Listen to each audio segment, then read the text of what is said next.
کہ وہ دنیا سے سکرات بن کر رخصت ہوئے۔ یہ خدا کی دین ہے۔ اس میں خدا نے جو بھی ہمارے ارد گرد، صرف پیسے کے اعتبار سے دیکھ لیجئے، شہرت کے اعتبار سے دیکھ لیجئے کہ بعض نہایت نکمے لوگوں کو شہرت حاصل ہوئی ہوگی، بعض نہایت نکمے لوگوں کو دولت حاصل ہوئی ہوگی۔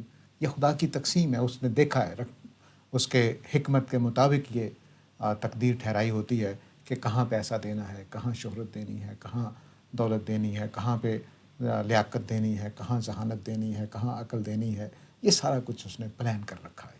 تو اس میں یہی دو چیزیں ہیں، ایک خدا کا فیصلہ کہ کہاں کیا دینا ہے اور کس کو کیا دینا ہے۔ یہ دنیا کی تقسیم ہے۔ اس میں جو بھی آدمی اپنی کامیابیوں پر تکبر کرتا ہے تو وہ گویا دراصل خدا کی اس حکمت کو نہیں سمجھ رہا کہ یہ اس کو خدا کے کسی استحقاق کے بغیر ملا ہے۔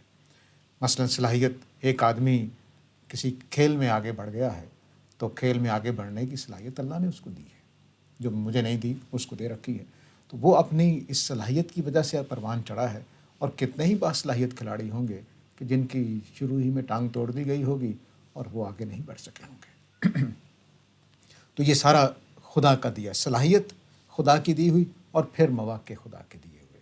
مثلا میں نے بہت سارے لوگوں کو پڑھا ہے زندگی میں جو ابو حنیفہ اور امام شافعی کے درجے کے ہیں، لیکن ان کو شہرت نہیں ملی جو امام ابو حنیفہ اور امام شافعی کو ملی ہے رحمہ اللہ۔ تو یہ جو چیز ہے یہ خدا کی طرف سے ہے۔ اس کے اوپر استکبار کرنے بیٹھ جانا اور اپنی کامیابی کو یہ سمجھنا کہ اب میرے اندر کوئی غلطی نہیں ہے، میں بالکل صحیح سوچتا ہوں، اس سے وہ اچھے مخلص ساتھیوں سے محروم ہو جاتا ہے۔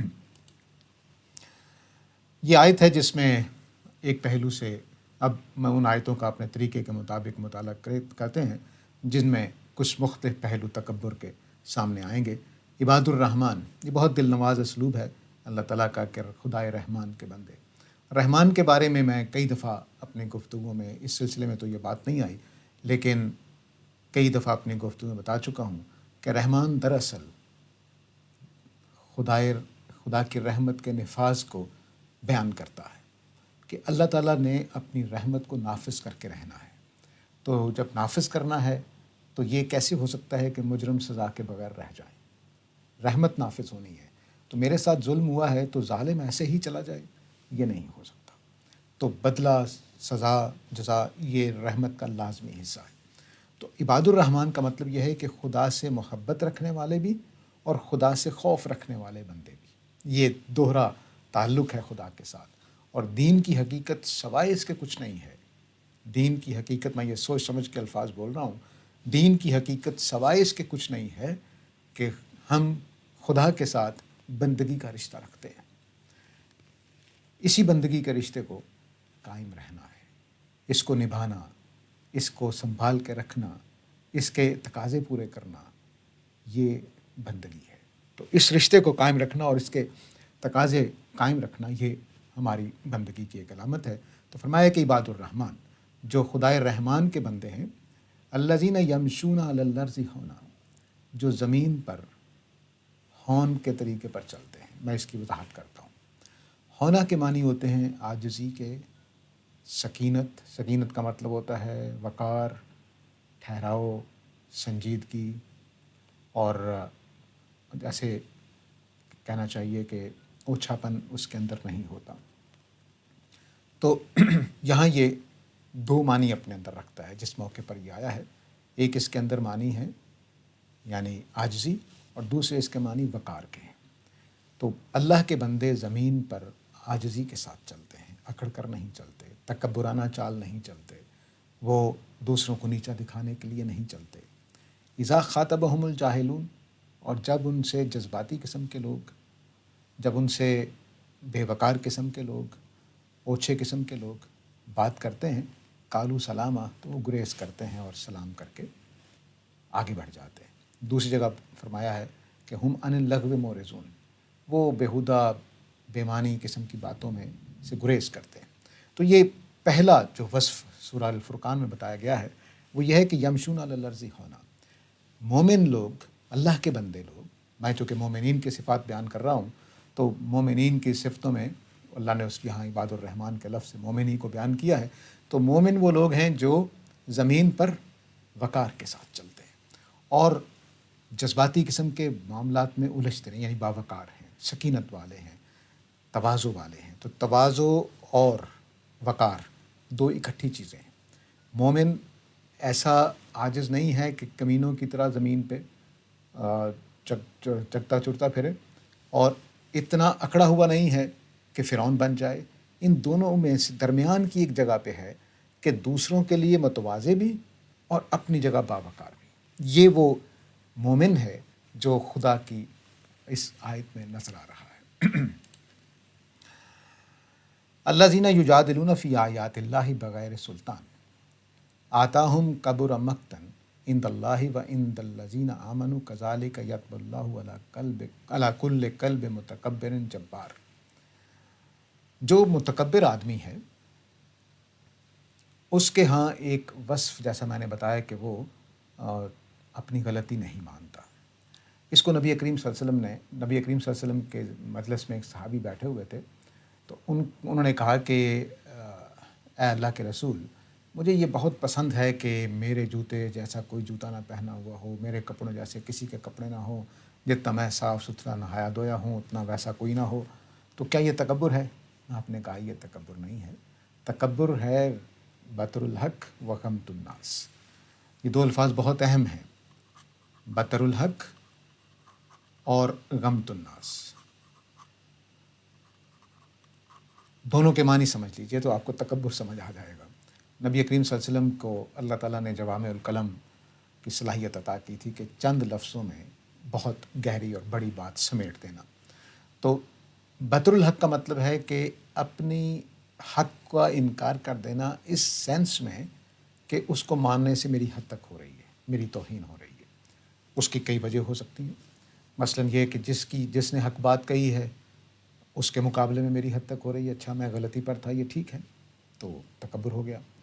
اسی طرح میں اپنی رائے چھوڑوں اور دوسرے کی رائے اختیار کروں تو اس کا میری رائے غلط تھی تو میں غلطی پر تھا.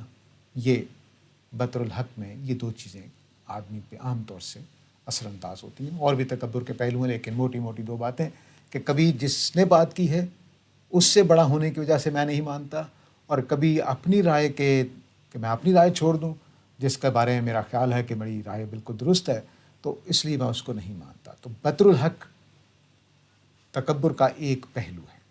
اور غمط الناس دوسروں کی تحقیر کرنا، دوسروں کو چھوٹا ثابت کرنا، ان کا مذاق اڑانا، ان کو دبا کے رکھنا، ان کے ساتھ ظلم زیادتی کرنا، اس تکبر والی ظلم زیادتی.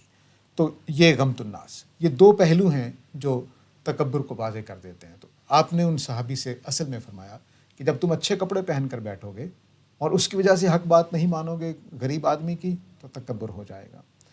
اور تم اچھے کپڑے پہن کر بیٹھو گے اور تمہاری وجہ سے تم اچھے نہ کپڑے پہننے والے کا مذاق اڑاؤ گے تو تمہارے اندر تکبر آ جائے گا. ویسے صاف ستھرے بن کر بیٹھو، کوئی مسئلہ نہیں، اچھے کپڑے پہنو، اچھا جوتا پہنو، اس سے کوئی فرق نہیں پڑتا، لیکن تمہارے رویوں سے دو چیزیں صادر نہیں ہونی چاہیے. تو اب یہاں یہ اس آیت میں یہ فرمایا گیا ہے کہ یہ لوگ اللہ کی آیتوں میں کج بحثی کرتے ہیں بغیر سلطان، کوئی دلیل نہیں ہوتی. کیوں؟ کیونکہ دلیل کی ضرورت تو ہم حق پرستوں کو ہوتی ہے، متکبرین کو نہیں ہوتی. تو متکبرین جو ہیں وہ پھر مین میخ نکالتے ہیں کیونکہ انہوں نے بات تو مانی نہیں. اب محمد صلی اللہ علیہ وسلم ایسی بات لے کر آ گئے ہیں اور ابو جہل کے لیے وہ تسلیم کرنی پڑ جائے، جبکہ وہ لیڈر ہے، وہ شاندار آدمی ہے، قوم کا رہنمائی کرنے کے مقام پہ ہے، قوم کو اس نے گائیڈ کرنا ہے، اور وہ ایک دوسرے آدمی کی بات مان لے، یہ ناممکن ہے. چنانچہ ان کو کرنا ہی پڑتا ہے کہ بغیر دلیل کے باتیں کرنی پڑتی ہیں، اور جس کا نتیجہ یہ نکلتا ہے کہ اللہ تعالیٰ کے ہاں ان کے دلوں پر مہر لگ جاتی ہے. تو فرمایا کہ میں ہر اس دل پر جو متکبر ہے، جبار ہے، اس کے اوپر مہر کر دیتا ہوں. یطبع اللہ تعالیٰ اس کے اوپر مہر کر دیتے ہیں. مہر کرنے کا کیا مطلب ہے کہ جیسے ہم نے بوتل کو سیل کر دیا، اب اس میں پانی نہیں ڈالا جا سکتا، کوئی چیز بھی نہیں ڈالی جا سکتی. تو اللہ تعالیٰ بھی دل کو سیل کر دیتے ہیں، اس کے اندر حق داخل نہیں ہو سکتا. اور دل ہم جانتے ہیں کہ ہماری زبان کے اندر تعبیر ہے ہماری شخصیت کی کہ ہم اس بات کو قبول کرنے سے محروم رہ جاتے ہیں. تو یہ تکبر کا ایک بڑا نشانہ حق بن جاتا ہے کہ انسان اپنی بڑائی کی وجہ سے، اس وجہ سے کہ اس کی حد تک ہوگی، وہ ماننے سے انکار کر دیتا ہے. اس آیت میں بھی یہی بات فرمائی گئی ہے الہکم الہ واحد، تمہارا خدا بس ایک ہے، فالذین لا یؤمنون بالآخرہ، اور جو لوگ آخرت کو نہیں مانتے، قلوبہم منکرہ، ان کے دل اس کو ماننے کو تیار نہیں ہیں، منکر ہیں اس بات کے، وہم مستکبرون، کیوں کہ وہ مستکبر ہیں، وہ بات کو ماننے کو تیار نہیں ہیں، تکبر میں پڑے ہوئے ہیں۔ لا جرم ان اللہ یعلم ما یسرون وما یعلنون انہ لا یحب المستکبرین، تو اللہ تعالیٰ جانتے ہیں جو کچھ وہ چھپا رہے ہیں، جو کچھ وہ اعلان کرتے ہیں، اور اللہ تعالیٰ ان مستکبرین کو پسند نہیں کرتا۔ اب یہاں پر بھی دیکھیے کہ وہ دو یہاں باتیں اہم ہیں۔ ایک تو وہی بات کہ ان کے دل تکبر کی وجہ سے اس حق بات کو ماننے کو تیار نہیں ہیں کہ اللہ ایک ہے۔ کیوں؟ کیونکہ انہوں نے پچھلے کئی سالوں سے بہت سارے دیوتاؤں کو خدا بنا رکھا ہے، تو تکبر اب یہ آ گیا ہے کہ ہماری بات غلط تھی، ہمارے دیوتا غلط ہیں، ہمارے باپ دادا غلط ہیں، ہم محمد صلی اللہ علیہ وسلم کی بات نہیں مانیں گے۔ تو الہکم الہ واحد کے راستے میں رکاوٹ بن جاتی ہے۔ آج ہمارے بہت سارے ایسے نوجوان اکثر ملتے رہتے ہیں کہ جو سائنس اور فلسفہ پڑھنے کے بعد یہ خیال کرنے لگ جاتے ہیں کہ مولوی صاحب کے پاس کیا ہوگا۔ چنانچہ ان سے بھی ایسا ہی رویہ سامنے آتا ہے کہ وہ ڈھیر لگا دیں گے آپ کے سامنے معلومات کا، ایک سوال کر لیں گے چپتا ہوا تو وہ غضب میں آ جائیں گے، غصے میں آ جائیں گے، اور وہ پھر اس طرح کے جملے کہیں گے، لو جی انہوں نے ذلیل کر دیا، انہوں نے رسوا کر دیا۔ تو یہ وجہ کیا ہے؟ وجہ یہ ہے کہ ان کے تکبر کو ٹھیس پہنچی ہے، کہ وہ جس پورے فریم کو بنا کر بیٹھے ہوئے تھے باتوں کے اور تصورات کے، اس پہ آپ نے چوٹ لگا دی ہے۔ وہ اس کو ٹوٹتا ہوا قبول نہیں کر سکتے، کیونکہ انہوں نے بڑے چاؤ سے اور بڑے فخر اور بڑے ناز سے اس کو تعمیر کیا ہے۔ پیچھے اتنی معلومات ہیں، ڈیٹا ہے جو سائنس نے اکٹھا کیا ہے، اور اس ڈیٹا کی بنیاد پر وہ یہ رائے بنا کر بیٹھے ہوئے تھے۔ تو یہاں پر کہیں دولت کا، کہیں علم کا، کہیں سائنس کا، کہیں تصورات کا، کہیں آباء و اجداد کی عظمت کا وہ ناز ہے، وہ فخر ہے جو حقائق کو ماننے میں رکاوٹ بن جاتا ہے۔ تو چنانچہ فرمایا کہ وہم مستکبرون، ان کے انکار کی وجہ، ان کے دل جو منکر ہو رہے ہیں حق بات کے، اس کی وجہ دلیلیں نہیں ہیں۔ دلیلوں پر تو پیچھے ہم نے بات کی کہ وہ دلائل کے بغیر گفتگو کر رہے ہوتے ہیں۔ تو اصل وجہ کیا ہے؟ اصل وجہ یہ ہے کہ وہ متکبر ہیں، اور اللہ تعالیٰ متکبرین کو پسند نہیں کرتا۔ تو یہ کیسے ہو سکتا ہے کہ اس کی آیتیں متکبرین کے اوپر اثر انداز ہو جائیں؟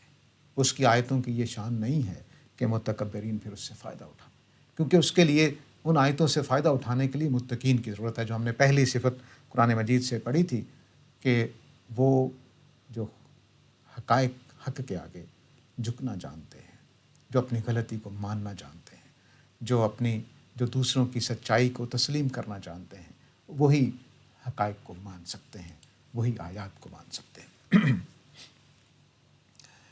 یہ آیت جو ہے یہ بہت زیادہ لمبی ہے، لیکن جو پیسج ہے، لیکن اس میں نے جو چنا ہے اس کی وجہ یہ ہے کہ یہاں استکبار اور یشکرون کو موازنے میں رکھا گیا ہے۔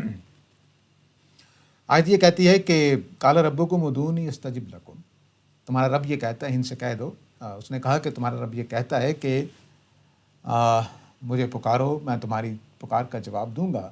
ان الذین یستکبرون عن عبادتی سیدخلون جہنم داخرین، جو اللہ کی عبادت سے تکبر کی وجہ سے گریز کرتے ہیں، وہ ان قریب دوزخ میں جائیں گے، اور ہمیشہ کے لیے ذلیل ہو کر۔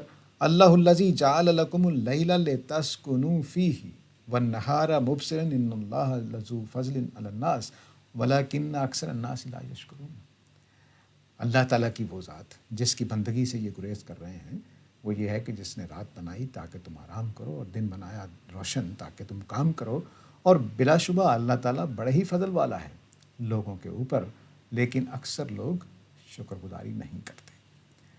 یہ یہاں پر یستکبرون عن عبادتی اور یشکرون کا موازنہ یہ بتا رہا ہے کہ دراصل خدا کی بندگی کرنا خدا کی شکر گزاری ہے کہ اس نے ہمیں یہ سب نعمتیں دی ہیں۔ تو ہم اپنی زندگی میں بھی دیکھیں گے کہ اگر آپ کسی متکبر آدمی کو تحفہ دیں تو وہ اس میں 100 کیڑے نکال دے گا اور شکریہ ادا نہیں کرے گا، نہیں ادا کرے گا۔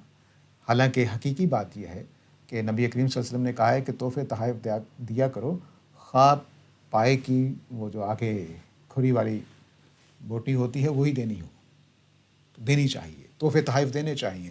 تحفے تحائف میں تکبر آڑے نہیں آنا چاہیے، تو وہ آپ کا شکریہ ادا نہیں کرے گا، بلکہ ہو سکتا ہے کہ اٹھا کر اگر بہت بھی اچھا کرے گا تو اٹھا کر ایک طرف رکھ لے گا، ناگواری کا اظہار کرے گا، یا آپ کو بعد میں کہیں سنائے گا کہ تم نے کیا تحفہ دے دیا تھا، یا یہ کہہ دے گا کہ بھئی مجھے میرے پاس تو یہ تھا، یا کہہ دے گا اچھا اس کی مجھے کیا ضرورت تھی، وغیرہ وغیرہ، تو شکریہ ادا نہیں کرے گا۔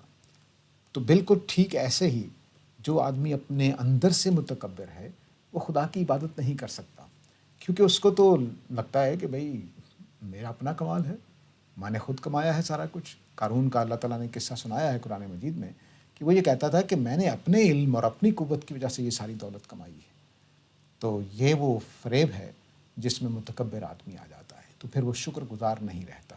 شکر گزار وہ رہتا ہے جو اس پوری دنیا کی حقیقت کو سمجھتا ہے اور سمجھنے کے بعد یہ جانتا ہے کہ یہ سب کچھ میرے خدا نے مجھے دیا ہے، وگرنہ مجھ سے زیادہ باصلاحیت لوگ ہیں جو اس سے زیادہ کما سکتے تھے لیکن وہ نہیں کما پا رہے، مجھ سے زیادہ مستحق لوگ تھے جن کو اس سے زیادہ ملنا چاہیے تھا لیکن نہیں ملا، اور مجھے اللہ تعالیٰ نے دے رکھا ہے۔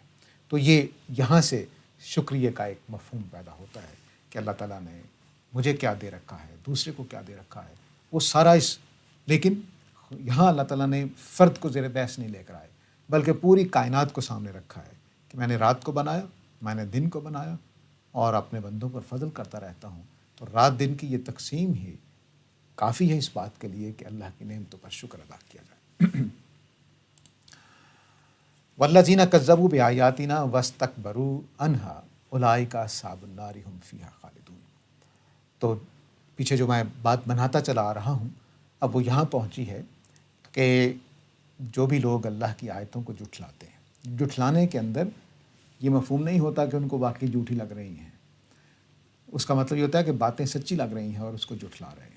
جھٹلانا اصل میں سچائی کو انکار کرنا ہوتا ہے۔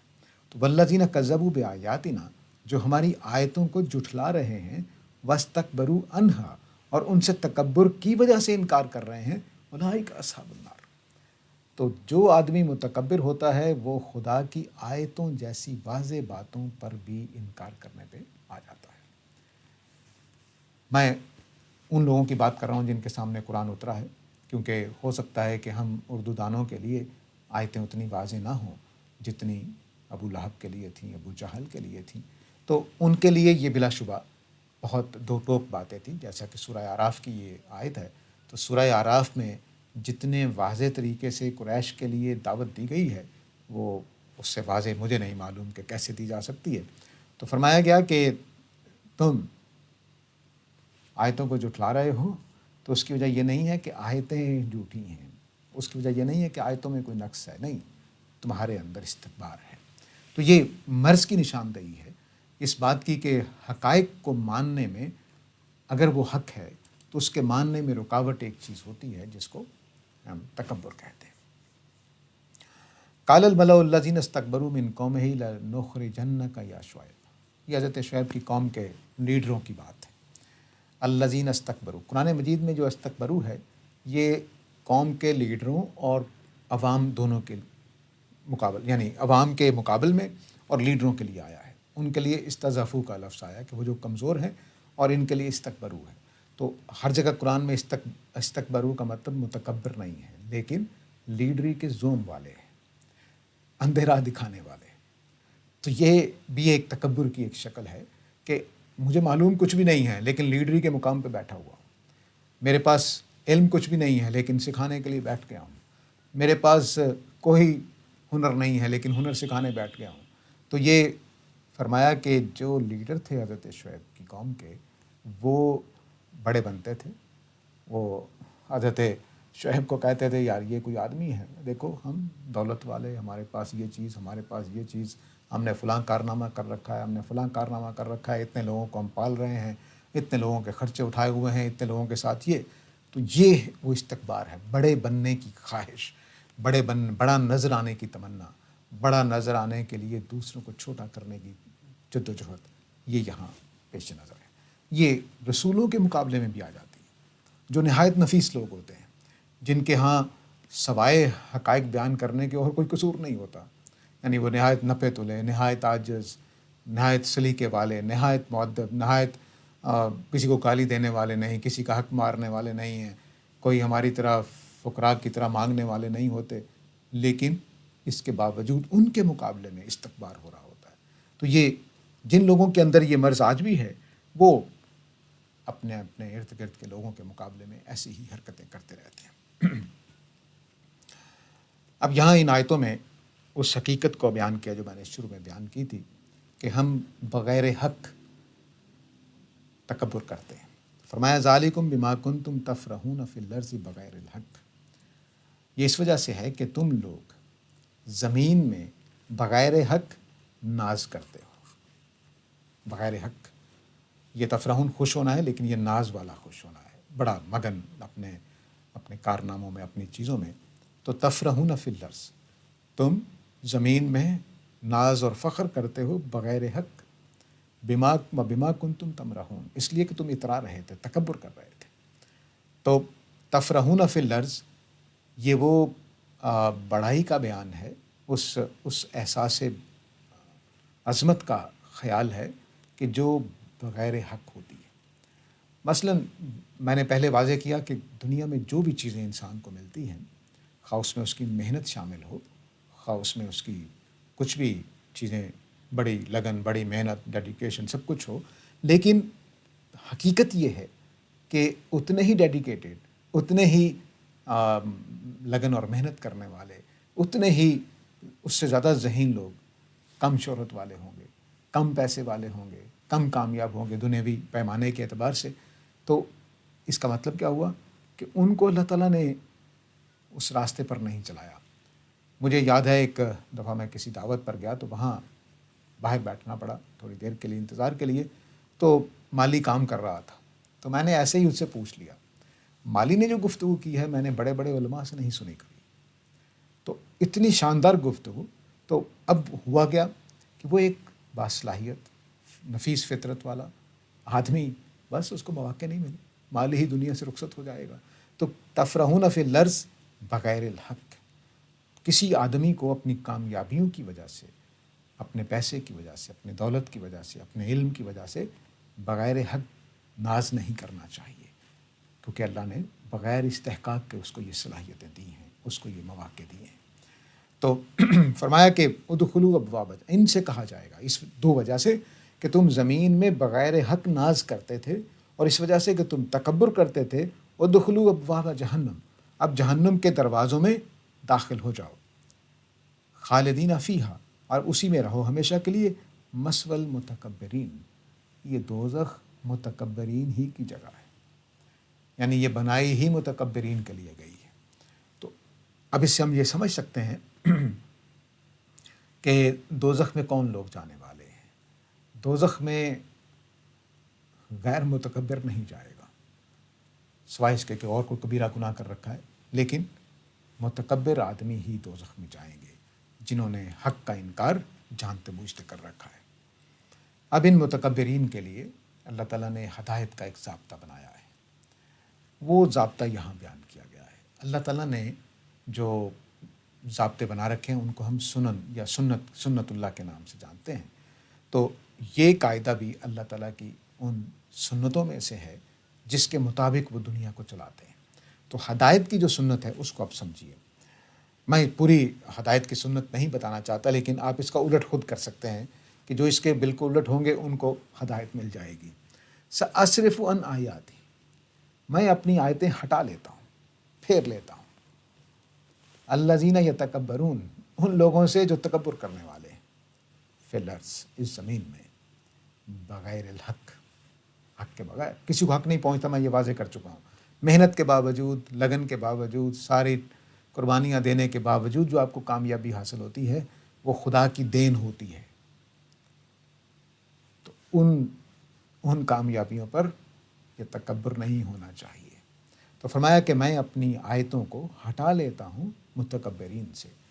وَإِن يَرَوْا كُلَّ آیَةٍ لَا يُؤْمِنُونَ بِهَا، ہر طرح کا معجزہ دیکھ لیں، ہر طرح کی آیت دیکھ لیں میری طرف سے، لا یؤمنون بها، لا یؤمنون بها، اس پر ایمان نہیں لا سکیں گے۔ وَإِن يَرُوا سَبِيلَ الرُّشْدِ، حق بات بالکل واضح ہو جائے گی، لا يَتَّخِذُوهُ سَبِيلًا، اس کو اپنا راستہ نہیں بنائیں گے۔ وَإِن يَرُوا سَبِيلَ الْغَيِّ، اور جانتے ہوں گے کہ یہ گمراہی کا راستہ ہے، يَتَّخِذُوهُ سَبِيلًا، اسی کو اپنا راستہ بنائیں گے۔ ذَلِكَ بِأَنَّهُمْ كَذَّبُوا بِآيَاتِنَا، یہ اس بات کی سزا ہے کہ انہوں نے ہماری آیتوں کو جھٹلا دیا ہے۔ وَكَانُوا عَنْهَا غَافِلِينَ، اور اس سے وہ اپنے آپ کو چھپا کے رکھے ہوئے ہیں۔ تو یہ تکبر کے لیے متکبر آدمی دوزخ میں جانے کا سبب خود بنتا ہے۔ کیوں؟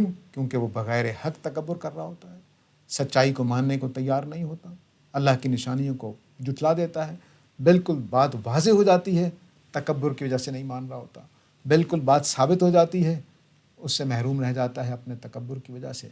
یہ تکبر کبھی اپنی آراء کی وجہ سے ہوتا ہے، کبھی خاندان کی وجہ سے ہوتا ہے، کبھی شکل و صورت کی وجہ سے ہوتا ہے، کبھی اپنے مطالعے کی وجہ سے ہوتا ہے، کبھی اپنی دوسری کامیابیوں کی وجہ، کسی بھی وجہ سے۔ محمد عربی صلی اللہ علیہ وسلم کے پاس اگر پیسہ نہیں ہے اور ابو جہل کے پاس پیسہ ہے تو رکاوٹ بن جاتا ہے۔ وہ کہا کرتے تھے قریش مکہ کہ اللہ تعالیٰ نے ایسا کیوں نہیں کیا کہ ان دو بستیوں میں سے کسی بڑے آدمی کو چنتے نبوت کے لیے، یعنی کسی لیڈر کو چنتے جس کے پاس پیسہ ہے، 200-250 اونٹ ہیں اس کے گھر میں بندھے ہوئے، نوکر چاکر ہیں، غلاموں کا ایک لمبی قطار ہے جو یہ کام کر رہے ہیں، ان کو کیوں نہیں چنا؟ یہ اس نوجوان کو کیوں چن لیا ہے؟ تو یہ تکبر ہے جو رکاوٹ بنتا ہے۔ تو جو کچھ خدا کی دنیا میں ہم انسانوں کو ملتا ہے وہ دراصل میری اور آپ کی کامیابی ہے خدا کے دین کی وجہ سے۔ اب یہ جو متکبرین ہیں، کچھ ان میں سے دنیوی فائدے کے لیے اگر کبھی مان جائیں کچھ بات دنیوی فائدے کے لیے، تو اپنی تکبر کی وجہ سے کام خراب کر رہے ہوتے ہیں۔ تو فرمایا کہ جب ان سے کہا جاتا ہے کہ تعالوا یستغفر لکم رسول اللہ، آؤ اللہ کے رسول تمہارے لیے مغفرت کی دعا کریں گے، لووا رؤوسہم، تو یہ اپنے چہروں کو موڑ لیتے ہیں، ورأیتہم یصدون، اور تم دیکھو گے کہ وہ اب آگے بڑھنے کو تیار نہیں ہیں، استغفار کے لیے تمہارے ساتھ جانے کو تیار نہیں ہیں۔ کیوں؟ اللہ کے رسول کو بڑا مان لیں کہ وہ میرے لیے استغفار کریں، یہ کیسے ہو سکتا ہے؟ تو تکبر آڑے آ جاتا ہے۔ جب تکبر آڑے آ جاتا ہے تو وہ بالکل رک جاتے ہیں۔ چنانچہ یہاں پر بڑا اچھا موازنہ ہوا ہے کہ لووا رؤوسہم اور آگے ورأیتہم یصدون، کہ جو ان کا ظاہری حصہ ہے، جسم کا ظاہری وجود، وہ بس نہیں منہ ادھر کرنے کو پیش کرتا ہے، اور اندر سے وہ ٹھٹک رہے ہوتے ہیں، رک رہے ہوتے ہیں کہ نہیں ہم نے نہیں جانا۔ وجہ کیا ہے؟ وہم مستکبرون، وہ تکبر میں پڑے ہوئے ہوتے ہیں، وہ رسول کی عظمت کو تسلیم کرنے کو تیار نہیں ہیں۔ کیوں؟ کیونکہ وہ خود پروخت بنے ہوئے تھے، خود بڑے شاندار لوگ تھے، بڑے کامیاب تھے، لوگ ان کے پاس آ کے باتیں پوچھتے تھے، وہ فتوے بھی دے رہے تھے، وہ مشکلوں کے حل بھی کر رہے تھے، وہ ڈاکٹر بھی تھے، وہ لیڈر بھی تھے، وہ طبیب بھی تھے۔ اب اپنی مغفرت کے لیے اللہ کے رسول کے پاس چلے جائیں، یہ تکبر ان سے ٹوٹ نہیں سکتا۔ یہ وہ جگہ ہے جہاں پر فرمایا کہ یہ جو رسول کی مجلس میں بھی جانا ان کے لیے قابل قبول نہیں ہوتا۔ چنانچہ اب یہ جو متکبر ہیں، جب ان کے سامنے حقائق واضح ہونا شروع ہوتے ہیں، سچائیاں کھلتی ہیں، تو اب مثلا میں نے ابھی کہہ رکھا ہے کہ بھئی آج سورج گرہن ہوگا، سورج گرہن نہیں ہوا۔ جب نہیں ہوا تو اب آپ آ گئے کہ بھئی ساجد تم نے کہا تھا سورج گرہن ہونا ہے، تو سورج گرہن تو نہیں ہوا، تمہاری بات غلط ہو گئی، تو میں آگے سے کیا کر سکتا ہوں؟ اگر متکبر آدمی تو کہوں گا تم لوگوں کو غلط فہمی ہے، آنکھیں صاف کراؤ جا کر، سورج گرہن ہوا ہے تم نے دیکھا نہیں، تم دیر سے آئے ہو، یہ ہوا ہے وہ ہوا ہے، یہ ساری باتیں میں کرنے لگ جاؤں گا۔ بالکل رویہ یہاں دیکھیے، یہ قرآن مجید پیش ہو رہا ہے۔ قرآن مجید کے پیش ہونے میں اس میں دو ٹوک باتیں واضح ہو گئی ہیں۔ تو فرمایا ثم عبس وبصر، اب یہ جو لیڈر ہے تکبر والا، یہ تیوری چڑھاتا ہے غصے کے ساتھ، وبصر، اور منہ بناتا ہے، یار بڑی کراہت ہے جو باتیں تم کر رہے ہو۔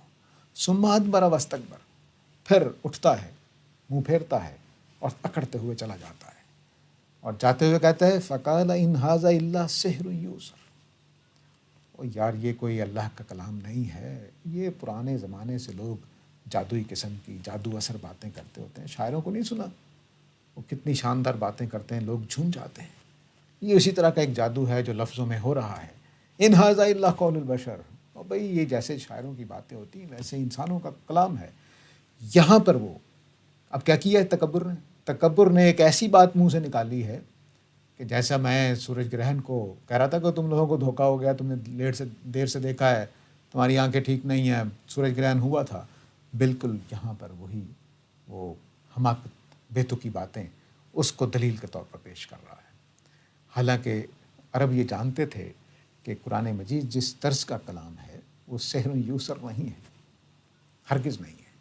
یعنی اگر قرآن مجید کو دیکھیں تو قرآن مجید کے تعارف پر بہت کچھ لکھا جاتا ہے، لیکن ایک بات میں یہ کہنا چاہوں گا کہ قرآن مجید اور انسانی کلام میں ویسا ہی فرق ہے جیسے اصل گلاب کے پھول میں اور نقلی گلاب کے پھول میں ہوتا ہے۔ اس کو بتایا نہیں جا سکتا کہ فرق کیا ہے۔ تو کبھی آپ چھو کر دیکھتے ہیں اصلی پھول کو اور نقلی پھول کو تو آپ کہتے ہیں نہیں یہ اصلی ہے، کبھی سونگھ کر دیکھتے ہیں اور آپ کہہ دیتے ہیں نہیں یہ اصلی پھول ہے، کبھی آپ اس کے ٹیکسچر کو دیکھ کر بتائیں گے، کبھی اس کی رنگت کو دیکھ کر بتائیں گے، کبھی اس کے مرجھا جانے کو دیکھ کر بتائیں گے۔ تو اصلی پھول اور نقلی پھول بظاہر پھول ایک جیسے لگ رہے ہیں، لیکن وہ جو اندر کی نزاکتیں ہیں، وہ اندر کی تازگی ہے، وہ جو اندر کی زندگی ہے، وہ جو اندر کا رنگ روغن ہے، جو اس کی خوشبو ہے، جو اس کی مہک ہے، وہ مقابلے میں نہیں آتی۔ تو قرآن مجید اس طرح کا اصلی پھول کی طرح کا کلام ہے، اور انسانوں کے کلام نقلی پھول کی طرح کلام ہے۔ خوبصورت ہوتے ہیں، بڑے اچھے لگتے ہیں، لیکن آپ چھو کر، سونگھ کر، ہاتھ لگا کر اس کے ٹیکسچر سے، اس کی خوشبو سے بتا سکتے ہیں کہ یہ نقلی ہے کہ اصلی ہے۔ تو اس پھول کو، اس کلام کو کہتا ہے کہ یہ قول بشر ہے۔ تو یہ تکبر میں آدمی اس طرح کی حماقتیں کرتا ہے، اور جو ذرا سمجھدار لوگ ہوتے ہیں پھر وہ سمجھ جاتے ہیں کہ نہیں اس کے پاس کوئی بات نہیں ہے، ایسے ہی۔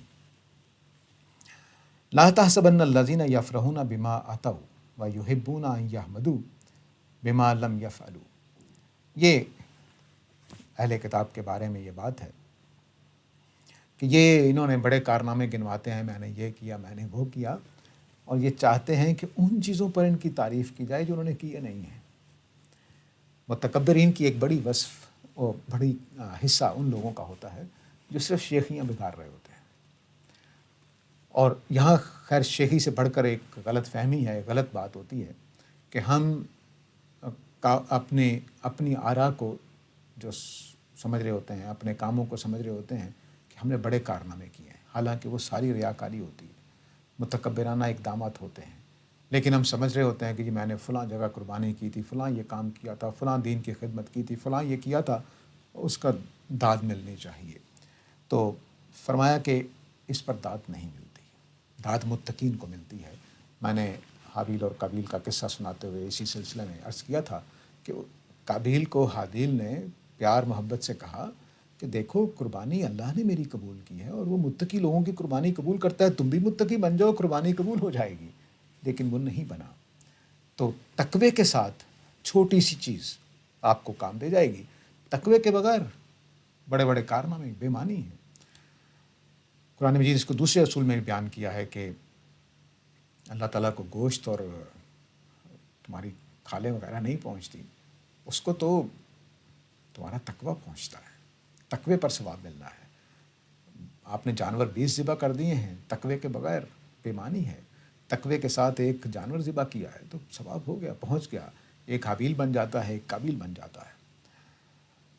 تکبر کی ایک شکل فرقے میں ہوتی ہے، قوم میں ہوتی ہے، تہذیب میں ہوتی ہے۔ مثلاً اس وقت مغرب کو اگر آپ دیکھیں تو ایک تہذیبی تفاخر میں ہے، اور باقی تمام تہذیبوں کو وہ حقیر سمجھتا ہے۔ 1800 کے بعد خاص طور سے ان کی اگر باتیں کتابیں پڑھیں تو وہ آپ کو کہتے نظر آئیں گے کہ آؤ ہم پوری دنیا کو تہذیب سکھائیں۔ یہ تفاخر ہے۔ میں اس طرف تو نہیں جاتا، لیکن اپنے مسلمانوں تک محدود رہتا ہوں۔ ہمارے ہاں فرقوں میں یہ پایا جاتا ہے، بریلوی بہترین فرقہ ہے، دیوبندیت بہترین فرقہ ہے، اہل حدیث بہترین فرقہ ہے، فکر غامدی بہترین فکر ہے۔ یہ ساری چیزیں ہم کر رہے ہوتے ہیں۔ تو یہاں اللہ تعالیٰ نے فرمایا ہے کہ من الذین فرقوا دینہم، اگر دین میں تفرقہ کر دیا ہے، وکانوا شیعاً، اور پھر وہ گروپ در گروپ ہو گئے. کل حزب بما لدیہم فارحون. اور پھر سارے ہی اپنے اپنے اس کام پر بڑے مگن ہوتے ہیں. میرے فرقے کی کیا بات ہے, میرے گروپ کی کیا بات ہے. یہ تکبر فرقہ پرستی کا باعث بنتا ہے اور امت کے اندر ٹکڑے ٹکڑے کر دیتا ہے. وہ امت کو شیعہ, یعنی یہاں شیعہ قوم کے معنی میں نہیں, مذہب کے معنی میں نہیں, بلکہ ٹکڑیوں کے معنی میں ہے.